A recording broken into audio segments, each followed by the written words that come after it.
রে মুসলমান, আজকে যদি তোমার মৃত্যু হয়, দুনিয়ার মানুষ সবাই তোমাকে জানাজার নামাজ পড়াইয়া কাফন দাফন করাইয়া সবাই তোমাকে ওই কবর নামক ঘরের ভিতরে রেখে চলে আসবে। তোমার সাথে কেউ থাকবে না, কেউ সাথে যাবে না। তোমার আদরের স্ত্রী, তোমার আদরের সন্তান, মা বাবা, বন্ধু বান্ধব কেউ তোমার সাথে যাবে না। সবাই তোমাকে কাফন দাফন করাইয়া মাটির নিচে রাইখা সবাই সবার মতো চলে আসবে, কেউ তোমার পাশে থাকবে না। রে মুসলমান, একটু চিন্তা করে দেখো,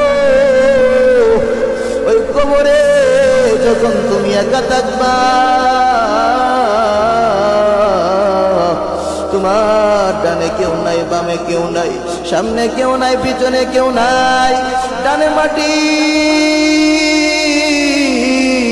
বামে মাটি, সামনে মাটি, পিছনে মাটি, মাটি, নিচে মাটি, চতুর্পার্শ্বে মাটি আর মাটি।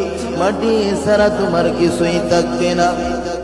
রে মুসলমান, দুনিয়াতে যদি পাহাড় পরিমাণ সম্পদ রেখে কবরে যাও, তোমার মৃত্যুর পরে সব কিছু বন্টন হয়ে যাবে। ছেলে মেয়ে, স্ত্রী, পুত্র, সন্তান সব কিছু বন্টন করবে, টাকা ভাগাভাগি করবে, জমি ভাগাভাগি করে সব কিছু বন্টন করে নিয়ে যাবে।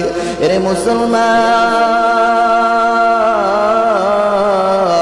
একটু চিন্তা করে দেখো, যে সম্পদ জমানোর জন্য, টাকা পয়সা অর্থ সম্পদ জমানোর জন্য, ছেলে মেয়ে সুখে থাকার জন্য যে কষ্ট করে কবরে আসলাম, কবরে আসার পরে তোমার সব কিছু বন্টন হয়ে গেল।